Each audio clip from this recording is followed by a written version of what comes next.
Hello student, welcome. जैसा कि सुनते हो ना, अगर वक्त किसी और को दोगे तो हो सकता है रोना भी पड़ सकता है, लेकिन वक्त अगर खुद को दोगे तो पूरी पॉसिबिलिटी है कि आपको सक्सेस मिलेगा और आपके जीवन में डेफिनेटली मुस्कान आने की संभावना है। और इसी का एग्जाम्पल है नेहा, जो हमारे साथ बैठी हैं। ये बीपीएससी का प्रीलिम्स, मेंस और इंटरव्यू, ये लंबा जर्नी तय की है और आज हमारे साथ बैठी हैं और एसडीओ के पोस्ट पे इनका सिलेक्शन हुआ है और कुछ ही दिनों में ये एसडीओ बनने जा रही है। तो हम लोग आते हैं, रूबरू बात करते हैं उनका जो सक्सेस स्टोरी है नेहा के साथ। ठीक है, तो नेहा, कैसा लग रहा है आपको, एसडीओ आप बनने जा रही हैं? सर, ये फीलिंग तो बहुत अच्छी है सर। जो इतने सालों की मेहनत थी वो एक रिज़ल्ट है जो रिज़ल्ट के सामने के तौर पे सामने आई है। और बेसिकली मम्मी पापा को जब प्राउड फील होता है तो फिर खुद को भी प्राउड फील होता है कि ये बहुत अच्छी बात है ना कि आपकी जो खुशी है ये आप डेडिकेट कर रहे हैं अपने पेरेंट्स को। और डेफिनेटली काम वही करना चाहिए जिससे आपके पेरेंट्स का नाम हो, आसपास समाज में आपके जो पेरेंट्स हैं वो थोड़ा सा प्राउड फील करें। ठीक है, बहुत अच्छी बात है। तो आपका बैचलर डिग्री कब हुआ? सर 2017। 2017 में। तो 2017 के बाद आप क्या किए? सर 1 ईयर प्रिपरेशन किया मैंने। ठीक है। सर उसके बाद फिर मेरी जॉब लग गई एज एन असिस्टेंट इंजीनियर। ठीक है। इन इलेक्ट्रिसिटी बोर्ड बिहार में। तो तब से अभी तक उसी में पोस्टेड। तो जॉब के साथ आप प्रिपरेशन भी किए, मतलब पढ़ाई भी और काम भी, तो कैसे ये मैनेज हुआ? सर स्टार्टिंग में तो डिफ़िकल्ट होता था जब तक एक रूटीन नहीं बन गया। सर स्टार्टिंग जब प्रीलिम्स था तो वो तो एक मोमेंटम था कि प्रिपरेशन चल रहा था तो वो प्रीलिम्स उस दौरान निकल गया। पर मेंस में सबसे ज़्यादा डिफ़िकल्टी हुई जिसमें क्योंकि ड्यूरिंग माय प्रिपरेशन डेज मैंने टेक्स्ट बुक जितने होते हैं उसके थ्रू नोट्स वगैरह प्रिपेयर किए थे। और फिर मेंस के टाइम भी वो रिवीजन करना दोनों चीज़ से। तो लॉन्ग आंसर जो होता है, जो कोई क्वेश्चन है जिसका आंसर राइटिंग करना पड़ता है डिस्क्रिप्टिव वे में, है ना, तो उसका कैसे किया आप?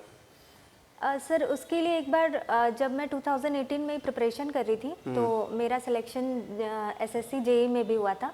तो उसमें मेंस का एग्ज़ाम दिया था मैंने, तो उसके लिए डेडिकेटेड होकर के मैंने प्रिपेयर किया था आंसर राइटिंग के लिए। तो वो उस चीज़ ने भी मुझे बहुत हेल्प किया आपको ना?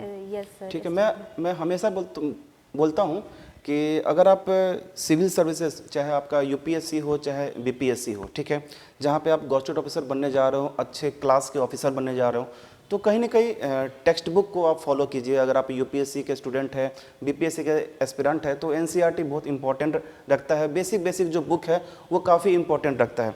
तो मतलब इतना लंबा प्रीलिम्स, मेंस और इंटरव्यू में, तो प्रीलिम्स की तैयारी आप कैसे किए?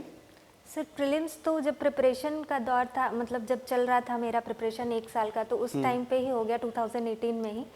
फिर सर उसके बाद फिर मेंस को जॉब के साथ प्रिपेयर करना पड़ा मेंस के लिए, और इंटरव्यू के लिए भी करना पड़ा। उसमें तो बहुत ज़्यादा टाइम गैप हो गया था।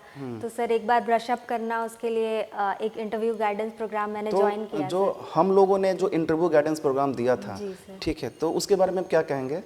सर वो बहुत ही हेल्पफुल था।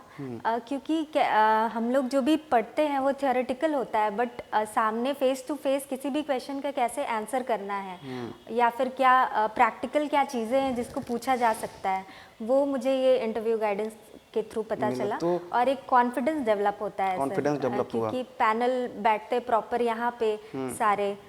तो सर एक आपका कितना मार्क्स आया इंटरव्यू में? Sir 61 out of 100। तो 61 आउट ऑफ 100, तो 61 एक अच्छा मार्क्स कहा जाता है। तो कहीं ना कहीं ये जो हम लोग इंटरव्यू कंडक्ट करवाएं, जो हमारे पैनलिस्ट थे, तो लगता है कि ये मार्क्स वहाँ से बहुत सारा हेल्प मिला था। जी सर बिल्कुल, क्योंकि स्टार्टिंग में तो बिल्कुल कॉन्फिडेंस उतना नहीं था, क्योंकि मैंने पहले कभी इंटरव्यू फेस नहीं किया है ऐसे। तो यहाँ पे ही आकर के कॉन्फिडेंस बिल्डअप हुआ, और आंसर को प्रॉपर वे में कैसे आंसर करना है किसी भी क्वेश्चन को, वो यहाँ के जो भी हमारे टीचर्स थे उन्होंने गाइड किया कि नहीं इसको ऐसे आंसर करो, इसको वैसे करो। तो ठीक है, तो ये जॉब के साथ प्रिपरेशन करना ये बहुत टिपिकल होता है। कैसे मैनेज किया, कितने आवर आप देते थे मतलब सेल्फ स्टडी पे? सर जॉब के साथ क्योंकि 10 to 5 आपको जॉब में रहना है, तो कुछ क्योंकि जॉब करने के बाद 5 बजे के बाद आप सोचेंगे कि आप अपना 100% दे पाए, तो वो थोड़ा सा इम्पॉसिबल सा लगता है। तो जॉब पे जाने से पहले कुछ डेडिकेटेड आवर, चाहे आप 1 आवर या फिर 2 आवर एक ले करके उस टाइम पे जो भी आपको करना है, नया देखना है या कुछ रिवाइज करना, वो कर सकते हैं। फिर सर जॉब के बाद अगर मतलब कि आप में स्टैमिना बचता है, क्योंकि कभी कभी सर साइट पे भी जाना होता है, तो साइट पे जाने के बाद इतना ज़्यादा फिजिकल हरासमेंट हो जाता है कि फिर वो पॉसिबल नहीं हो पाता। पॉसिबल नहीं था, लेकिन फिर भी आपने वो इतना कुछ झेला आपने। ठीक है। तो ये बताइए कि जैसे मतलब अपने जूनियर्स को, है ना, क्या सजेस्ट करना चाहते हैं? सर जूनियर्स को अपने टाइम, जितना भी टाइम उनको मिलता है उसको मैनेज करना आना चाहिए कि क्योंकि 24 आवर्स सबके पास होते हैं, लेकिन सब कैसे मैनेज करते हैं उस पर डिपेंड करता है। और सर काफ़ी आपने अच्छा बात बोला, ये 24 आवर का जो लाइन है ना, ये काफ़ी अच्छा बात है। सभी के पास 24 आवर था, चाहे वो मदर टेरेसा हो, चाहे वो सचिन तेंदुलकर हो, चाहे हमारे मोदी जी हो, ठीक है, सबके पास 24 आवर है। लेकिन उस 24 आवर को यूज कैसे करते हैं, ये बहुत बड़ा इम्पोर्टेंट पॉइंट है ना। बहुत अच्छी बात है कि मतलब स्टूडेंट को ये कहना चाहते हैं कि आप जो 24 आवर है उसको अच्छे से यूटिलाइज करें। सेल्फ स्टडी को कितना वेटेज दोगे आप? सर सेल्फ स्टडी, सर जैसे मैंने तो एक कोचिंग ज्वाइन किया था, तो सर कोचिंग में टीचर्स जितने होते हैं वो एक गाइडलाइन प्रोवाइड कर देते हैं, लेकिन उस गाइडलाइन को अगर आप सेल्फ स्टडी के थ्रू फॉलो नहीं करते हैं तो फिर उसका कोई फायदा नहीं रह जाता है। तो सेल्फ स्टडी सर सबसे इम्पोर्टेंट है। सेल्फ स्टडी मैं बार बार कहता हूँ, मैं सभी स्टूडेंट को मैं बार बार कहता हूँ कि सेल्फ स्टडी जो इज़ द बेस्ट स्टडी। आप कितना भी इंस्टीट्यूट ज्वाइन कर लो, कितना भी प्रिपरेशन कर लो, कितना भी कुछ भी कर लो, लेकिन जब तक आप खुद को टाइम नहीं दोगे, तो अगर आप ये सोचते हो कि आपका सिलेक्शन होगा, तो ये ख्याली पुलाव है। ठीक है, तो मैं सजेस्ट करूंगा सबको कि आप सेल्फ स्टडी पे ज़्यादा फोकस करें। तो मतलब मैं बोलूं कि आप 4 से 5 घंटे ऑन एन एवरेज आप टाइम देते थे खुद पे? Yes sir. ठीक। 3 hours to 4 hours। 3 to 4 hours. तो मतलब ऐसा भी नहीं है कि आपको आप अगर बहुत बड़ा अगर सिविल सर्विसेज बनने जाना चाहते हो, या फिर आप गॉस्टेट ऑफिसर बनना चाहते हो, तो 10 घंटे ही पढ़ाई करो। ये मैं नहीं कहता हूँ, ये आपके सामने कह रही हैं कि जॉब भी करती थी, साथ साथ प्रिपरेशन भी करती थी, तो 3 से 4 घंटे। लेकिन हाँ, ये जरूरी है कि 3 से 4 आवर जो है वो रेगुलर होना चाहिए। ऐसा नहीं कि आप 8 आवर्स। हाँ बिल्कुल, वो जो रेगुलरिटी है वो मेंटेन होना चाहिए कि हाँ 3 घंटे ही पढ़ेंगे, लेकिन डेली पढ़ेंगे।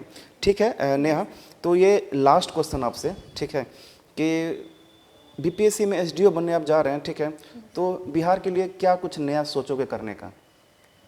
कहाँ पे देखना चाहते हो बिहार को?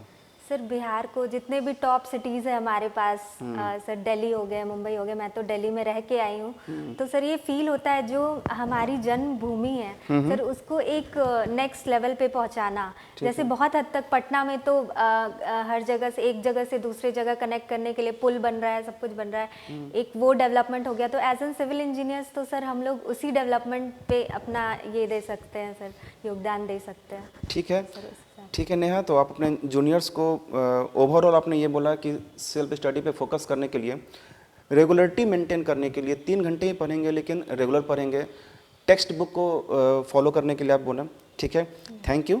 और मतलब हमारी टीम आपको काफ़ी शुभकामनाएं देती हैं आपके फ्यूचर के लिए। ठीक है, थैंक यू।